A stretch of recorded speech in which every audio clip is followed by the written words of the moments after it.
Hello students, कैसे हैं आप सब लोग। और कितनी पढ़ाई कर ली, कुछ पढ़ा हमने पिछली क्लासेस का जो पढ़ा था, है ना। अभी रिवाइज करते रहोगे तो बहुत आसान रहेगा, क्वेश्चंस भी सॉल्व हो जाएंगे इजीली, वरना लास्ट मोमेंट पे पढ़ाई भी नहीं होगी और क्वेश्चंस भी नहीं सॉल्व हो पाएंगे। You have a much time, आपके पास इतना टाइम है, बहुत अच्छा टाइम मिला है आपको। बहुत हम आधे घंटे के वीडियोस आपको देखने को मिलते हैं, आधे घंटे के वीडियोस पढ़ो, सुनो, देखो, फिर अपने नोट्स पढ़ो और साथ ही साथ क्वेश्चंस को सॉल्व भी करो। कोई क्वेरीज होती है तो आप हमें संपर्क कर सकते हैं, ठीक है। कोई बहुत ही ज्यादा क्वेरी हो तो आप मेरा सर से नंबर ले सकते हैं और आप मुझसे क्वेरीज के बारे में बात कर सकते हैं, ठीक है। जब तक कि लॉकडाउन नहीं खुल जाता तब तक तो हमें ऐसा ही करना पड़ेगा।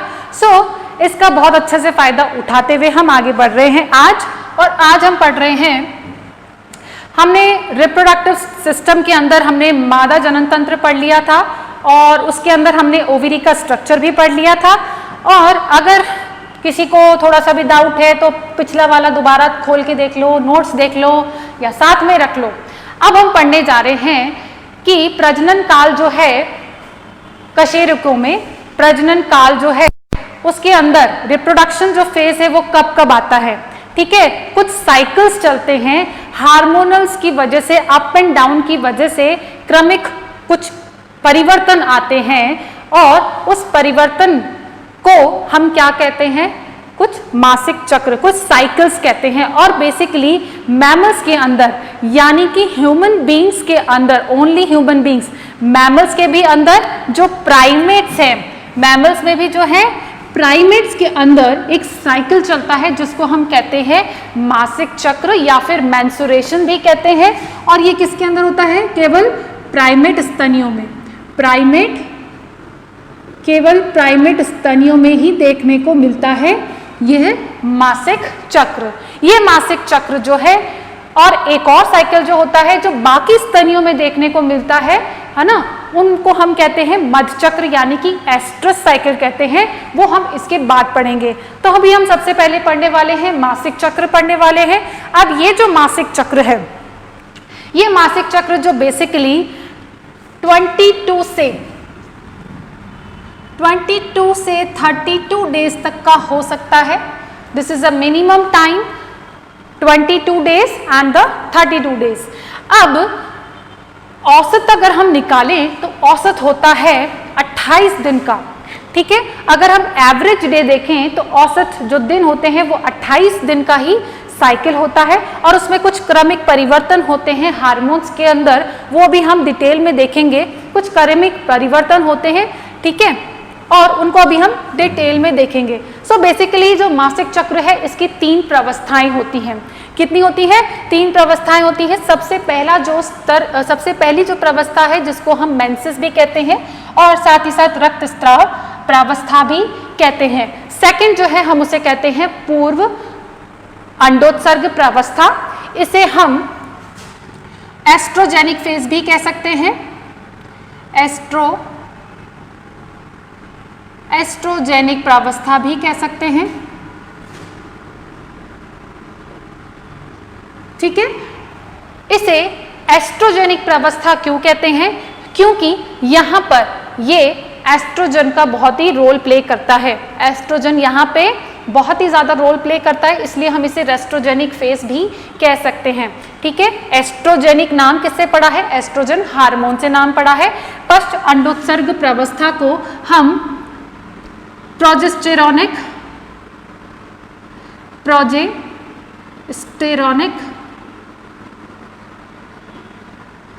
प्रावस्था भी बोल सकते हैं। हम इसे क्या बोल सकते हैं? प्रोजेस्टेरोनिक प्रावस्था भी बोल सकते हैं। सबसे पहले हम बात करते हैं रक्तस्राव या फिर मेंसेस प्रावस्था की। बेसिकली मेंसेस प्रावस्था क्या होती है? देखिए, हम पढ़ चुके हैं ओवरी के स्ट्रक्चर में, हमने पढ़ा था, हमने रिप्रोडक्टिव स्ट्रक्चर जो हमने पढ़ा था उसमें हमने पढ़ा था कि जो गर्भाशय होती है उसकी जो एंडोमेट्रियम लाइनिंग है वो ह्यूमंस के अंदर एवरी मंथ न्यू बनती है। एंडोमेट्रियम लाइनिंग जो है वो एवरी मंथ न्यू बनती है। दिस इज द, ठीक है, ये एंडोमेट्रियम लाइनिंग है, ये हर मंथ बनती है और ये जो एंडोमेट्रियम लाइनिंग की जो सबसे बाहर वाली लाइनिंग होती है इसको हम कहते हैं बेसिलस, स्ट्रेटम बेसिलस कहते हैं। इसे हम क्या कहते हैं?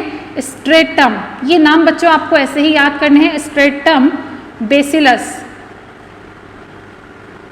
इसे हम कहते हैं स्ट्रेटम बेसिलस कहते हैं। ये जो सबसे बाहर वाली है इसे हम कह रहे हैं स्ट्रेटम बेसिलस। ठीक है, अब स्ट्रेटम बेसिलस के ये विभाजित हो करके ये और भी स्तर, बहुत ही मोटा स्तर बनाती है। ये स्ट्रेटम बेसिलस है और ये विभाजित होकर के बहुत ही लेयर, बड़ी बड़ी कोशिकाओं वाली स्तर वाली लेयर बनाती है। उसको हम कहते हैं स्ट्रेटम फंक्शनलिस। फंक्शनल है, फंक्शनलिस। ये नाम थोड़े से अटपटे लग सकते हैं, लेकिन अगर इनको 2-4 बार रिपीट करोगे, बोलोगे तो ये नाम आपको मुंह पे याद रह जाएंगे। तो स्ट्रेटम का मतलब होता है स्तर। ठीक है, स्तर यानी कि लेयर्स। यहाँ पर काफी सारी लेयर्स होती हैं, उसको हम कहते हैं स्ट्रेटम। और फंक्शनलिस इसका नाम है क्योंकि ये हर बार ये काफी फंक्शनल होती है, यही यहाँ पर ये क्या करती है? मोटा स्तर बनाती है। So basically basalis, stratum basalis and stratum functionalis, ये 2 लेयर्स होती हैं एंडोमेट्रियम लाइनिंग के अंदर। अब मेंसेस फेज के अंदर क्या होता है? हम ये पढ़ चुके हैं कि हर बार नहीं बनती है, तो 1 to 5 डेज के अंदर ये जो स्ट्रेटम फंक्शनलिस है ये बेसिलस से अलग हो जाती है। क्या हो जाती है? बेसिलस से अलग हो जाती है, पृथक हो जाती है। और साथ ही साथ कुछ रक्त वाहिनियां, ग्रंथियां,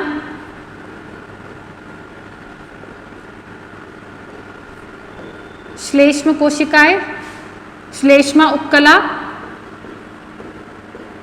और अनिष्क्रिय या फिर अक्रिय जो अंडाणु होते हैं, अंड कोशिका जो होती है, ओवम होता है, वो स्ट्रेटम फंक्शनलिस जो है इसी के साथ पृथक होकर के रक्त वाहिनियां, ग्रंथियां, श्लेष्मा उपकला, अक्रिय अंडाणु ये सभी क्या हो जाते हैं? यहाँ से बाहर निकल जाते हैं, देह से बाहर त्याग दिए जाते हैं। ये एंडोमेट्रियम लाइनिंग है। एंडोमेट्रियम गर्भाशय से होते हुए, वेजाइना से होते हुए, वेजाइना ओरिफिस यानी कि वेजाइनल द्वार से बाहर, देह से बाहर कर दिए जाते हैं। और ये जो प्रवस्था है लगभग 1 से 5, तो हम यहाँ पर पढ़ेंगे 1 से 28 दिन के अंदर क्या क्या परिवर्तन होते हैं, हम वो पढ़ेंगे। तो हमें एक जो वेरी फर्स्ट डे है उसको हम यहाँ से काउंट करते हैं, जब मेंसेस स्टार्ट होता है उसको हम, जिस दिन मेंसेस स्टार्ट होता है उसको हम फर्स्ट डे काउंट करते हैं। ठीक है, और यहीं से लेकर के हम पूरे 28 दिन के ब्यौरा हम पढ़ेंगे। ठीक है, तो वेरी फर्स्ट टू 5 डेज तक ये प्रोसेस चलता है। लगभग 20 से 25 ml प्रतिदिन पर डे ब्लड लॉस होता है यहाँ पर। ठीक है, 20 से 25 ml per day blood loss होता है। इसी के साथ ये सारी चीजें निकल जाती हैं और साथ ही साथ ब्लड का भी लॉस होता है। ठीक है, अब ये स्तर कैसा था? पहले मोटा था, अब ये स्तर कैसा हो जाएगा? ये स्तर फिर से कैसा हो जाएगा? पतला हो जाएगा। अब क्या होगा? अब देखते हैं। अब हम बात करते हैं सेकंड स्टेप की बात करते हैं कि सेकंड स्टेप जो है पूर्व अंडोत्सर्ग प्रवस्था यानी कि एस्ट्रोजेनिक प्रवस्था भी हम इसे कहते हैं। सो यहां पर क्या होता है देखते हैं।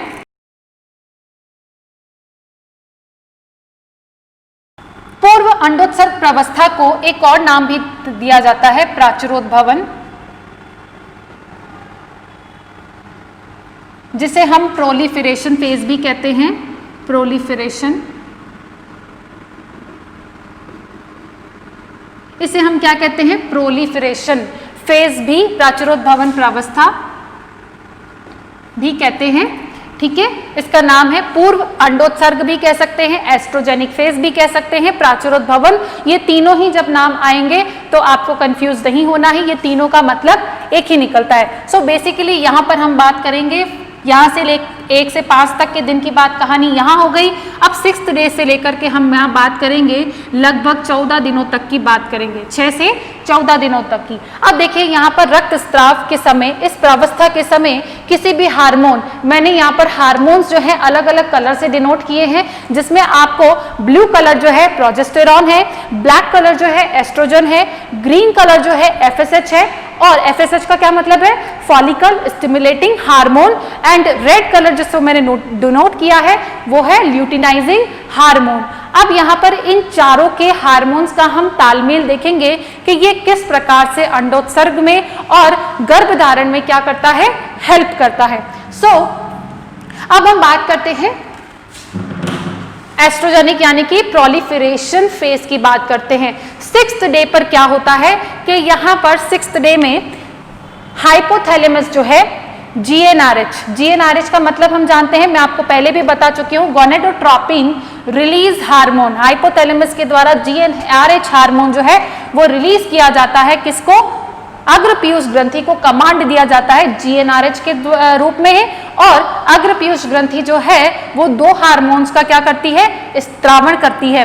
पहला तो है FSH हार्मोन का स्त्रावण करती है और दूसरा LH हार्मोन का स्त्रावण करती है। सबसे पहले हम बात करते हैं FSH। अब यहाँ पर क्या हो रहा है कि ये जो FSH हार्मोन है, FSH hormone 6th 7th day के दौरान FSH हार्मोन रिलीज होता है, और FSH हार्मोन क्या करता है, प्राइमरी oocyte, अगर हम बात करें, हम पढ़ चुके हैं, मैं आपको स्ट्रक्चर पूरा एक्सप्लेन कर चुकी हूँ। अगर आपको अभी भी समझ में नहीं आया तो आप उसे दोबारा, इस वीडियो को देखने से पहले दोबारा वो वीडियो देख ले, या फिर आप अपने नोट्स को पढ़ लीजिए। हमने पढ़ा था प्राइमरी फॉलिकल पढ़ा था, ठीक है, प्राइमरी फॉलिकल पढ़ा था हमने, और प्राइमरी फॉलिकल किसे कहा था हमने कि उस पर कुछ फॉलिकल सेल्स आ गई थी, ठीक है, फॉलिकल सेल्स आकर के यहाँ पर इकट्ठी हो गई थी चारों तरफ, ये oocyte है, ठीक है, और हमने यहाँ पर ये देख लिया था। यहाँ पर बच्चों एक बात इंपॉर्टेंट याद रखनी है कि ये जो पूर्व अंडोत्सर्ग प्रावस्था जो है,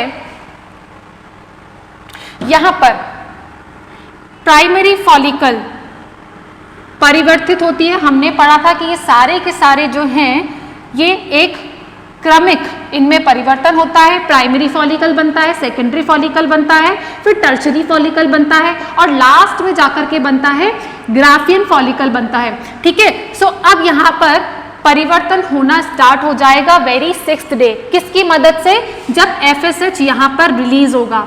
यहाँ पर क्या हो रहा है, FSH यहाँ पर रिलीज हो रहा है, जिसको हम कहते हैं फॉलिकल स्टिमुलेटिंग हार्मोन, और ये हार्मोन जो है ये क्या करवाता है, इनको विकसित कराने का काम करता है, प्राइमरी पुटिकाओं को में विकास को क्या करता है, ये प्रेरित करता है, स्टिमुलेट करता है, ठीक है।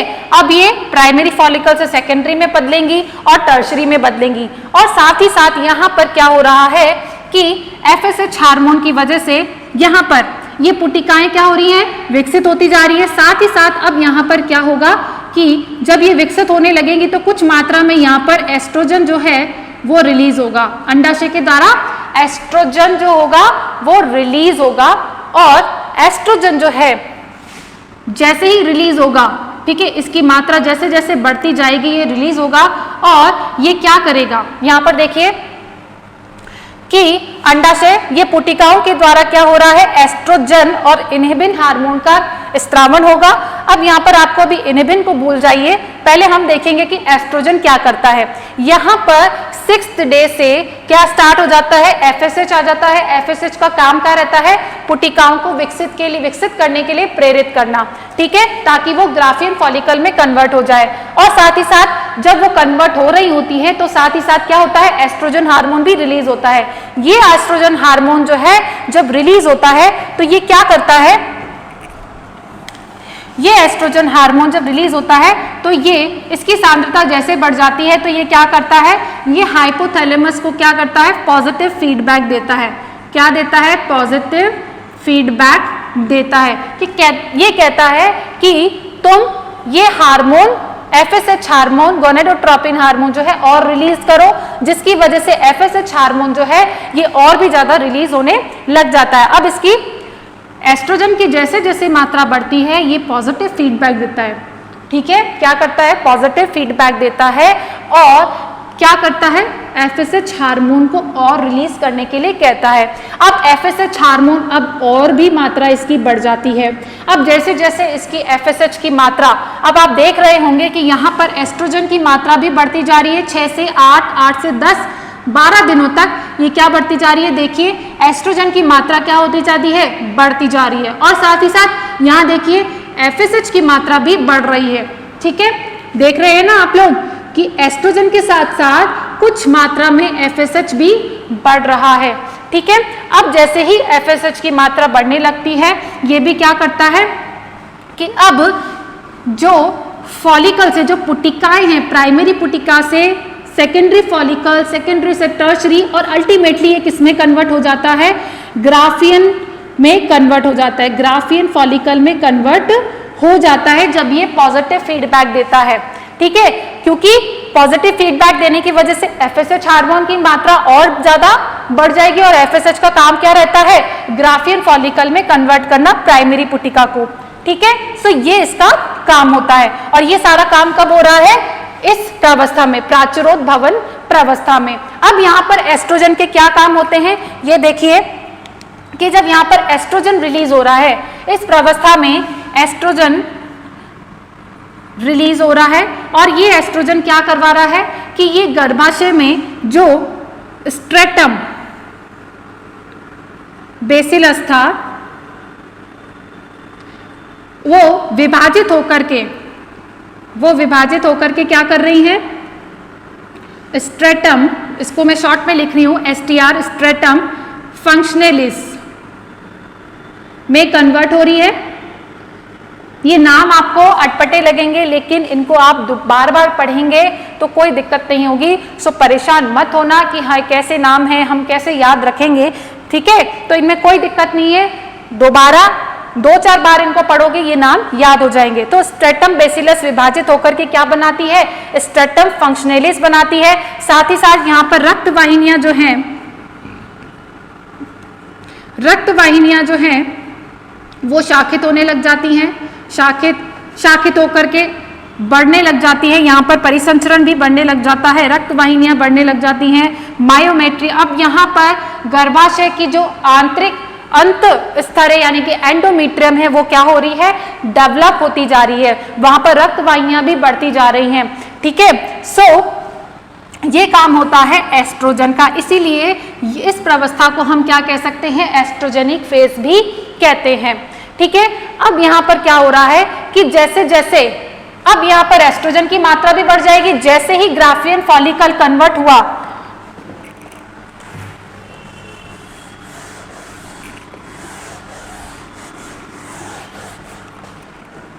देखो बच्चों 6 से 10 दिन के अंदर क्या होगा, एस्ट्रोजन रिलीज होगा, पॉजिटिव फीडबैक दिया पहले तो उसने, फिर जिसकी वजह से FSH की मात्रा भी क्या हो गई, बढ़ गई, और साथ ही साथ अब क्या हो गया, इसकी मात्रा बढ़ने से क्या हो गया, ग्राफियन फॉलिकल बन गई, ग्राफियन फॉलिकल क्या हो गई, कन्वर्ट हो गई। अब ये ग्राफियन फॉलिकल में कन्वर्ट तो हो गई, अब ये फिर से एस्ट्रोजन की मात्रा और बढ़ जाएगी, अब ये मात्रा क्या हो जाएगी, और बढ़ जाएगी। ठीक है, अब जब एस्ट्रोजन की मात्रा और ज्यादा बढ़ गई तो क्या होगा कि ये एस्ट्रोजन अब देगा नेगेटिव फीडबैक, अब ये क्या देगा, नेगेटिव फीडबैक देगा। एक बार तो ये क्या देता है, पॉजिटिव फीडबैक देता है ताकि ग्राफियन फॉलिकल का निर्माण हो सके, और दोबारा इसकी मात्रा, जैसे ग्राफियन फॉलिकल बन जाता है तो एस्ट्रोजन की मात्रा डबल से ट्रिपल हो जाती है, और फिर क्या होगा, ये नेगेटिव फीडबैक देता है। किसको नेगेटिव फीडबैक देता है, ये देता है हाइपोथैलेमस को। किसको देता है, हाइपोथैलेमस को नेगेटिव फीडबैक देता है, जिसकी वजह से FSH अब ये क्या करता है, अंडाशय जो है वो क्या करता है, अब LH की मात्रा बनने लग जाती है। अब यहाँ पर LH की मात्रा कैसे बनेगी, नेगेटिव फीडबैक दे रहा है। अब साथ ही साथ हमने ये भी देखा कि अभी ये अंडाशय जो है इनिबिन हार्मोन का भी स्त्रावण कर रहा है। ठीक है, एस्ट्रोजन के साथ साथ अब ये क्या कर रहा है, इनिबिन हार्मोन का भी स्त्रावण कर रहा है। ग्राफियन फॉलिकल जैसे ही बन गई तो साथ साथ ये इनिबिन हार्मोन का भी स्त्रावण कर रहा है। अब हार्मोन का ये स्त्रावण करेगा तो बेसिकली ये क्या करेगा, ये हार्मोन का स्त्रावण जब होता है तो ये किसको संदमित करता है, ये एफएसएच को संदमित करता है।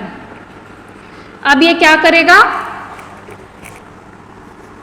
एफएसएच को संदमित करता है। ठीक है, अब जैसे ही इसने एफएसएच को संदमित किया, एलएच हार्मोन जो है यहां पर बढ़ गया। ये है सारी कहानी 6 से 10 दिन के दौरान। 6 से 10 दिन के दौरान एस्ट्रोजन पहले तो बनता है, एफएसएच भी बनता है, पॉजिटिव फीडबैक देता है, जिसकी वजह से एफएसएच की मात्रा बढ़ जाती है, जिसकी वजह से ग्राफियन फॉलिकल कंप्लीटली बन जाता है और फिर अंडाशय जो है वो इनहिबिन का भी निर्माण करता है और एस्ट्रोजन का भी निर्माण करता है। एस्ट्रोजन नेगेटिव फीडबैक देता है हाइपोथैलेमस को, जिससे कि वो अब क्या है, एफएसएच नहीं बना रहा है। और साथ ही साथ इनहिबिन भी क्या करता है, एफएसएच को संदमित करता है, जिसकी वजह से एलएच अब का निर्माण होने लग जाता है। एलएच का मतलब है ल्यूटिनाइजिंग हार्मोन। ये ल्यूटिनाइजिंग हार्मोन क्या करता है, ये ल्यूटिनाइजिंग हार्मोन एफएसएच को पहली बात तो संदमित करता है। ठीक है, और साथ ही साथ इसका सबसे इंपॉर्टेंट जो काम है वो हम यहां देखेंगे कि देखो बच्चों 10 तक तो ये कार्य हो गया। अब जैसे 10 दिन हो गए, 10 दिन अगर हम एवरेज 28 डेज की बात करें तो हम 10 दिन तो ग्राफियन फॉलिकल बन गए और एफएसएच क्या हो गया, संदमित हो गया। और उसके बाद 11वें दिन से लेकर के 14वें दिन तक, 11वें दिन से लेकर के 14वें दिन तक क्या होगा कि एलएच की मात्रा जो है वो बढ़ जाएगी। एलएच को हमने किससे डिनोट किया है, लाल कलर से। अब एलएच की मात्रा 11 से लेकर 14 दिनों के बीच में बढ़ती ही जाएगी। ठीक है, एलएच हार्मोन जो है इसकी मात्रा 11 से अभी स्टार्ट हो रहा है, 11 से 14 दिन के अंदर एलएच की मात्रा जो है कंसंट्रेशन बढ़ती जाएगी। इसकी कंसंट्रेशन बहुत ज्यादा बढ़ते बढ़ते इतनी बढ़ जाएगी कि ये जो ग्राफियन फॉलिकल है, ये जो ग्राफियन फॉलिकल होगा एलएच की मदद से, एलएच हार्मोन की मदद से इतनी ज्यादा बढ़ जाएगी कि 14वें दिन क्या हो जाएगा, अंडोत्सर्ग हो जाएगा। इसकी मात्रा इतनी ज्यादा बढ़ जाएगी। हमने अंडोत्सर्ग पढ़ा था कि अंडोत्सर्ग होने के लिए एलएच का होना जरूरी है, यानी कि ल्यूटिनाइजिंग हार्मोन का होना जरूरी है। सो ग्राफियन फॉलिका फूट जाएगी और उसमें से द्वितीयक अंडाणु जो है यानी कि सेकेंडरी oocyte जो है वो रिलीज हो जाएगा और रिलीज होकर के कहाँ जाएगा, ऑस्टियम फैलोपियन ट्यूब में एंटर करेगा। फैलोपियन ट्यूब के भी कहां से एंटर करेगा, एम्पुला में जाकर के एंटर करेगा और एम्पुला में जाके वहां पर उसका निषेचन होगा। ठीक है, सो यहाँ पर इंपॉर्टेंट बात यह है कि 11 से 14 दिन के बीच में ये इसकी मात्रा इतना स्तर इतना बढ़ने लग जाता है, जिसकी वजह से क्या हो जाता है, अंडोत्सर्ग हो जाता है। ठीक है, और इस अवस्था को हम कहते हैं एलएच सर्ज कहते हैं, एलएच सर्ज कहते हैं। इसका नाम यही है, यही पढ़ना है इसने अपने को कि 14वें दिन पर क्या हो जाता है, अंडोत्सर्ग हो जाता है। ज्यादातर देखा यह जाता है कि अगर 28 डेज का साइकिल जो कि एवरेज साइकिल है, एवरेज डे है 28 डेज, तो 14वें दिन के दौरान यानी कि half of the time, half समय पे, यानी कि 28 के हाफ कितना होता है, 14, तो 14वें दिन पर क्या हो जाएगा, अंडोत्सर्ग हो जाएगा। ठीक है, सो ये कहानी थी यहां पर मासिक चक्र की पूर्व अंडोत्सर्ग प्रावस्था की, यानी कि प्रचुरोद भवन की। और इसी दौरान एस्ट्रोजन क्या करता है, अंडा जो गर्भाशय है उस गर्भाशय की लाइनिंग को क्या करता है, मेंटेन करता है। तब तक उसकी लाइनिंग जो है काफी मोटी हो जाती है 10 से 14, इस 14, 15, 16 के दिन के दौरान। ठीक है, ये तो कहानी है 14 दिन तक की। अब यहां पर क्या होगा, हमने पढ़ा था कि जो फॉलिकल होती है, जब ग्राफियन फॉलिकल से सेकेंडरी oocyte निकल जाती है तो ग्राफियन फॉलिकल किस में कन्वर्ट हो जाता है, कार्पस ल्यूटियम में कन्वर्ट हो जाता है। पढ़ा था हमने, नहीं है याद तो अपनी कॉपी उठा के देख लो, नोट्स उठा के देख लो। ठीक है, तो कार्पस ल्यूटियम में कन्वर्ट हो जाएगा। अब यहां पर कहानी अलग होती है। अब हम पढ़ेंगे पश्च अंडोत्सर्ग प्रावस्था पढ़ेंगे। ठीक है,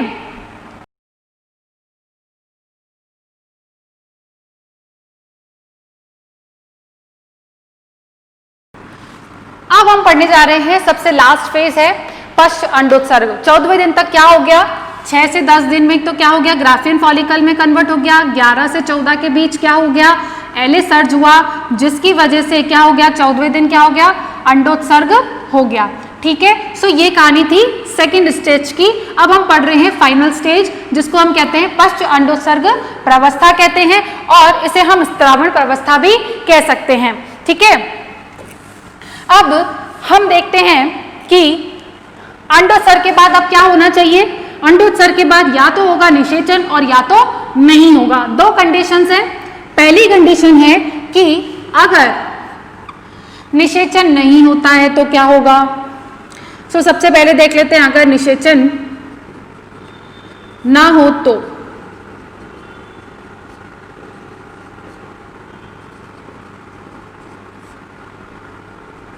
स्थिति में क्या होगा, निषेचन ना होने की स्थिति में हम पढ़ चुके हैं, मैं आपको लास्ट क्लास में भी बताया था कि अगर निषेचन नहीं होता है तो इस कंडीशन में जो ग्राफियन फॉलिकल है वो किसमें कन्वर्ट हो जाएगी, ग्राफियन फॉलिकल जो है वो आपकी कन्वर्ट हो जाएगी कार्पस ल्यूटियम में। किसमें हो जाएगी, कार्पस ल्यूटियम में कन्वर्ट हो जाएगी। अब ये जो कार्पस ल्यूटियम है ये क्या काम करता है, ये मैं आपको बता दूं, रिकॉल कीजिए कि मैंने क्या बताया था। कार्पस ल्यूटियम क्या काम करता है, सबसे पहला तो ये है कि ये प्रोजेस्टेरॉन हार्मोन का सीक्रेशन करता है, साथ ही साथ रिलैक्सिन हार्मोन का भी सीक्रेशन करता है। दो और हार्मोन है, साथ ही साथ ये कुछ मात्रा में एस्ट्रोजन भी रिलीज करता है और कुछ मात्रा में ये क्या करता है, इनहिबिन का भी सीक्रेशन करता है। पर हमें इस पर इतना ध्यान नहीं देना है, ठीक है, क्योंकि हम पढ़ चुके हैं एस्ट्रोजन क्या करता है और इनहिबिन क्या करता है। देखो यहाँ पर एस्ट्रोजन का लेवल यहाँ पे भी आपको दिख रहा होगा, एस्ट्रोजन का लेवल जो कि मैंने ब्लैक कलर से डिनोट किया है। ठीक है, सो ये है एस्ट्रोजन का लेवल, ये है प्रोजेस्टेरॉन का लेवल। अब आप देख रहे होंगे कि प्रोजेस्टेरॉन का लेवल जो है 14 दिनों तक कोई लेवल नहीं दिख रहा है आपको, 14 दिनों तक बिल्कुल ही नील है।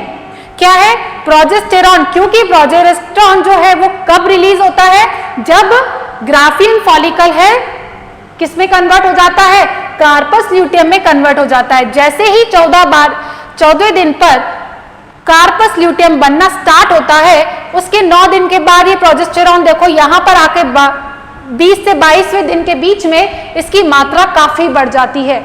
यानी कि प्रोजेस्टेरॉन जो है केवल और केवल कब रिलीज होता है, जब ग्राफियन फॉलिकल जो है कार्पस ल्यूटियम में कन्वर्ट हो जाती है। सो क्वेश्चन यहां से रिलीज होता है कि प्रोजेस्टेरॉन का सीक्रेशन कौन सी सेल्स के द्वारा होता है, तो वो होता है कार्पस ल्यूटियम के द्वारा और किसी के द्वारा भी नहीं। अब यहाँ पर बात आती है कि अगर निषेचन नहीं होता है तो इस अवस्था में क्या होता है, वो हम पढ़ चुके हैं कि निषेचन नहीं भी हो रहा हो तो कार्पस ल्यूटियम तो बन चुका है, कार्पस ल्यूटियम इंतजार करता है कि निषेचन हो। लेकिन अगर नहीं होता है, कार्पस ल्यूटियम बन चुका है, प्रोजेस्टेरॉन तो वो तब भी बना रहा है। ठीक है, प्रोजेस्टेरॉन तो वो क्या कर रहा है, तब भी बना रहा है। और ये जो हार्मोन्स हैं ये किस लिए जरूरी है, ये आपके सेक्सुअल कैरेक्टर्स, फीमेल के सेक्सुअल कैरेक्टर्स को डेवलप करने के लिए जरूरी होते हैं। Estrogen and the progesterone hormone आपकी मेटाबॉलिक एक्टिविटी को बनाए रखने के लिए भी ये हार्मोन जरूरी है। ठीक है, अब निषेचन न होने की स्थिति में कार्पस ल्यूटियम अभी भी ये बना रहा है, प्रोजेस्टेरॉन हार्मोन बना रहा है। और रिलैक्सिन हार्मोन तो कब रिलीज होगा, रिलैक्सिन हार्मोन तो है ये प्रसव के समय पर रिलीज होता है, तो इस पे अभी ध्यान नहीं देना है। ठीक है, सो अब कार्पस ल्यूटियम किसमें कन्वर्ट हो जाएगा, पढ़ा था हमने, जल्दी बोलो, कार्पस ल्यूटियम किसमें कन्वर्ट हो जाएगा, कार्पस एल्बिकन्स में। किसमें कन्वर्ट हो जाएगा, कार्पस एल्बिकन्स में कन्वर्ट हो जाएगा। ठीक है, कार्पस ल्यूटियम किसमें कन्वर्ट हो जाएगा, कार्पस एल्बिकन्स में कन्वर्ट हो जाएगा। और ये मैं प्रोसेस आपको बता चुकी हूँ, ये प्रोसेस कैसे होता है। ठीक है, अगर निषेचन नहीं हो रहा है तो कार्पस ल्यूटियम अपने 9 दिन के बनने के 9 दिन के बाद, यानी कि अगर 14 दिन पे अंडोत्सर्ग हुआ है तो मान लीजिए ये 15 से उसी दिन से ये बनना चालू हो गया कार्पस ल्यूटियम, और कार्पस ल्यूटियम बनने 9 दिन जोड़ोगे तो कितने हो जाएंगे, 22 या 23 दिन जो है, 23वें दिन से ये क्या हो जाएगा, नष्ट होने लग जाएगा। और कंप्लीटली नष्ट होने पर ये पूरे 14 दिन बाद ये क्या हो जाएगा, कंप्लीटली नष्ट हो जाएगा। यानी कि यहां तक आते आते तो क्या हो जाएगा, नष्ट होना चालू हो जाएगा और 14वें दिन तक यानी कि आखिरी 28वें दिन तक ये क्या हो जाएगा, कंप्लीटली नष्ट हो जाएगा। और नष्ट होने पर हम इसे क्या कहते हैं, कार्पस एल्बिकन्स कहते हैं। ठीक है, यहां पर कोई दिक्कत है? ठीक है, तो ये कंडीशन तो कब है, जब निषेचन नहीं हो रहा है। और निषेचन नहीं होगा तो अगेन प्रोजेस्टेरॉन का क्या होगा। अब देखो एक समय ऐसा आता है कि प्रोजेस्टेरॉन का लेवल इतना हाई हो जाता है, देखो यहाँ पर 22वें 23वें दिन पे क्या हो रहा है, प्रोजेस्टेरॉन हार्मोन का क्या हो रहा है, बहुत ज्यादा मात्रा यहाँ पर बढ़ रही है कि अब ये इतनी मात्रा बढ़ जाती है प्रोजेस्टेरॉन हार्मोन की कि अब ये नेगेटिव फीडबैक देने लग जाता है। क्या करने लग जाता है, नेगेटिव फीडबैक देता है। किसको देता है, हाइपोथैलेमस को देता है। और ये हाइपोथैलेमस क्या करता है, LH ये सारे हार्मोन्स को क्या कर देता है, बनाने के लिए मना रोक देता है। हाइपोथैलेमस को ये नेगेटिव फीडबैक देता है। ये क्या देता है, नेगेटिव फीडबैक देता है। और जिसकी वजह से प्रोजेस्टेरॉन का स्तर है नीचे गिरने लगता है, कार्पस ल्यूटियम जो है एल्बिकन्स में कन्वर्ट होने लग जाता है। और जिसकी वजह से अब यहां पर क्या होता है कि गर्भाशय के अंदर क्या होने लग जाता है, संकुचन होने लग जाता है, संकुचन आने लग जाते हैं। और साथ ही साथ इसकी लेयर्स जो हैं, अब गर्भाशय की लेयर्स हैं वो भी क्या हो जाएंगी, बेसिलस से फंक्शनलिस जो है वो पृथक होने लग जाएगी। तो बेसिकली गर्भाशय में संकुचन होना किसकी वजह से होता है, जिसको हम कहते हैं कॉन्ट्रैक्शन। कॉन्ट्रैक्शन जो कि पेन भी, ये पेन का एहसास कराता है संकुचन। ठीक है, जब गर्भाशय की मांसपेशियों में जब संकुचन होता है, संकुचन क्यों होता है, क्योंकि वहां पर सेल्स जो है वो क्या हो रही है, पृथक हो रही है, जिसकी वजह से संकुचन हो रहा है। और इस संकुचन जो है हमें पेन का रियलाइज कराती हैं। और ये किसकी वजह से हो रहा है, जैसे ही प्रोजेस्टेरॉन का लेवल जब गिरने लगता है। ठीक है, एक समय पे तो बहुत ज्यादा बढ़ जाता है, इतना बढ़ जाता है कि अब वो नेगेटिव फीडबैक देता है। नेगेटिव फीडबैक देने की वजह से अभी प्रोजेस्टेरॉन का लेवल क्या हो जाता है, नीचे गिरने लग जाता है। ठीक है, तो ये तो कब हो रहा है, निषेचन ना होने की स्थिति में। अब हम बात करते हैं निषेचन होने की स्थिति में क्या होता है।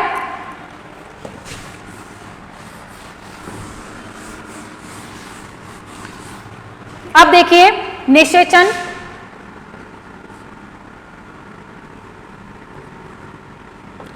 निषेचन होने की स्थिति में क्या होगा, फर्टिलाइजेशन हो गया। तो पहली बात, जब ओव्यूलेशन होता है तो एक जो ओवम जो है वो 2 दिन तक ही जीवित रहता है। 2 दिन तक ही क्या रहता है, जीवित रहता है। और स्पर्म यानी कि जो शुक्राणु है वो 4 दिन तक ही जीवित रहता है। ठीक है,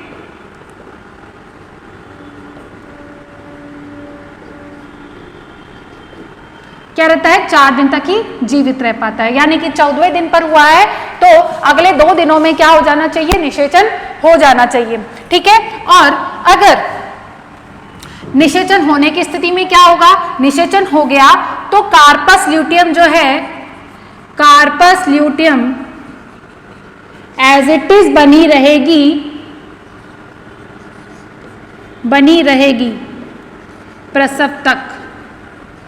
प्रसव तक एज इट इज बनी रहेगी। और ये क्या करेगी, प्रोजेस्टेरॉन हार्मोन का सीक्रेशन, स्त्रावण करेगी। कब तक करेगी, जब तक कि भ्रूण जो है वो 4 महीने का ना हो जाए, 4 मंथ तक ना हो जाए। ठीक है, उसके बाद 4 महीने के बाद प्रोजेस्टेरॉन हार्मोन जो है, इसका स्त्रावण जो है वो अपरा के द्वारा किया जाता है, यानी कि प्लेसेंटा के द्वारा किया जाता है। मतलब 4 महीने बाद अपरा जो है इसका स्त्रावण ज्यादा करती है और कार्पस ल्यूटियम के द्वारा इसका स्त्रावण कम हो जाता है। ठीक है, सो मेन सोर्स कौन हो जाता है, फिर अपरा हो जाती है। ठीक है, तो ये तो कब है, निषेचन होने की स्थिति के अंदर। साथ ही साथ यहाँ पर क्या होगा, जो प्रोजेस्टेरॉन हार्मोन जो रिलीज हो रहा है वो क्या काम करेगा, वो ये काम करेगा कि पहली बात तो वो संकुचन को रोकेगा, संकुचन को समाप्त करेगा। क्यों करेगा समाप्त?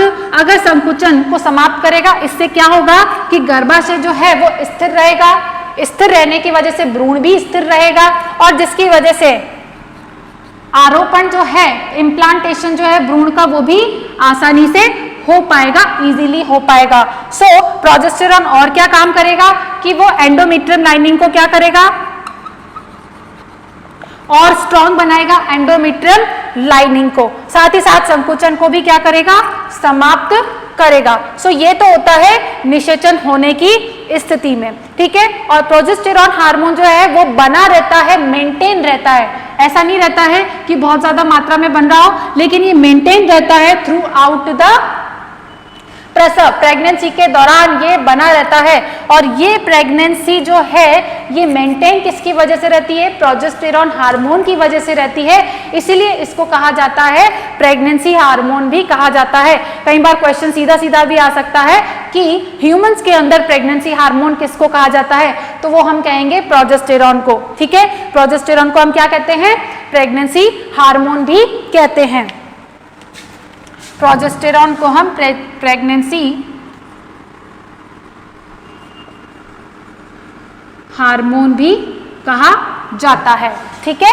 सो यहां पर साथ ही साथ कार्पस ल्यूटियम है वो रिलैक्सिन हार्मोन का भी रिलीज करती है, और ये रिलैक्सिन हार्मोन कब रिलीज होता है, प्रसव के समय, प्रसव के समय ये हार्मोन रिलीज किया जाता है, ठीक है। तो ये हो गया पश्च अंडोत्सर्ग प्रावस्था, या फिर हम इसे स्त्रावण भी कह सकते हैं और इसे प्रोजेस्टेरॉनिक अवस्था भी कह सकते हैं। अब आपको समझ में आ गया होगा कि हम इसे प्रोजेस्टेरॉनिक प्रावस्था या फिर स्त्रावण प्रावस्था क्यों कह रहे हैं। देखिए आपको अगर थोड़ा सा ये याद रहेगा तो यहाँ पर आसानी रहेगी कि FSH कब काम करता है, LH कब काम करता है। LH तो कब काम करता है, सबसे पहले देखें तो LH केवल अंडोत्सर्ग के लिए ही जरूरी है। इस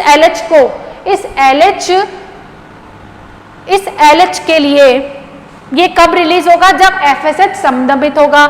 FSH संदमित कौन करेगा, इनहिबिन करेगा। इनहिबिन को कौन एक्टिवेट कर रहा है, अंडाशय कर रहा है, ठीक है। अब अंडाशय में अंडोत्सर्ग जो है, अंडोत्सर्ग को कराने के लिए कौन सा हार्मोन चाहिए, ल्यूटिनाइजिंग हार्मोन चाहिए, ठीक है। ल्यूटिनाइजिंग हार्मोन कार्पस ल्यूटियम को भी बनाने में हेल्प करता है, ठीक है। अब यहाँ पर इंपॉर्टेंट बात थोड़ी सी ये है कि अंडोत्सर्ग जब ओव्यूलेशन होता है, ओव्यूलेशन के बाद जो ये 14 दिन होते हैं, इस 14 दिन के दौरान प्रोजेस्टेरॉन हार्मोन रिलीज होता है।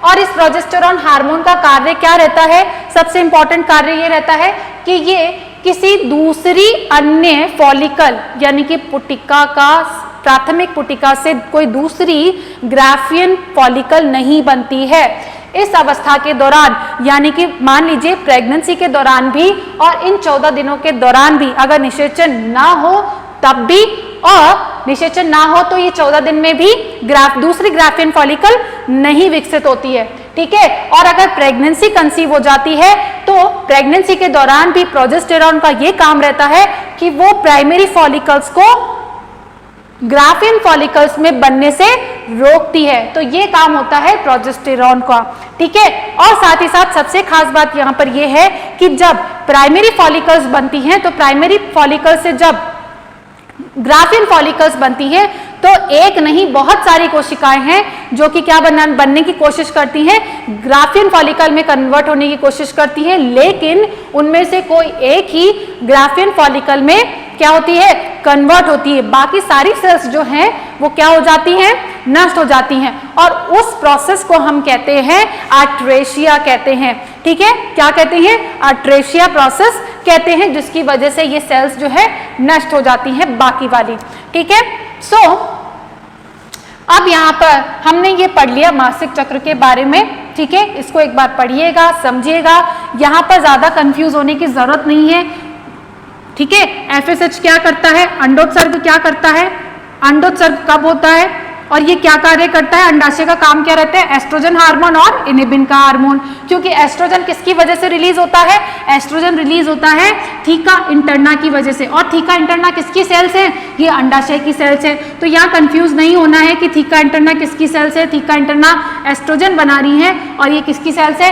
अंडाशय की सेल्स है। ठीक है, सो कुल मिला के अंडाशय जो है एस्ट्रोजन और इनिबिन इसका स्त्रावण करती है। साथ ही साथ कार्पस ल्यूटेन है वो भी किसका स्त्रावण करती है, प्रोजेस्टेरॉन का करती है, एस्ट्रोजन का भी करती है, रिलैक्सिन भी करती है और इनिबिन का भी स्त्रावण करती है। ठीक है, तो ये था आपके प्राइमेट्स के अंदर मासिक चक्र। अब हम पढ़ेंगे नॉन प्राइमेट्स यानी कि जो अदर प्राइमेट के अलावा जितने भी मैमल्स हैं उनके अंदर किस प्रकार का चक्र पाया जाता है। ठीक है।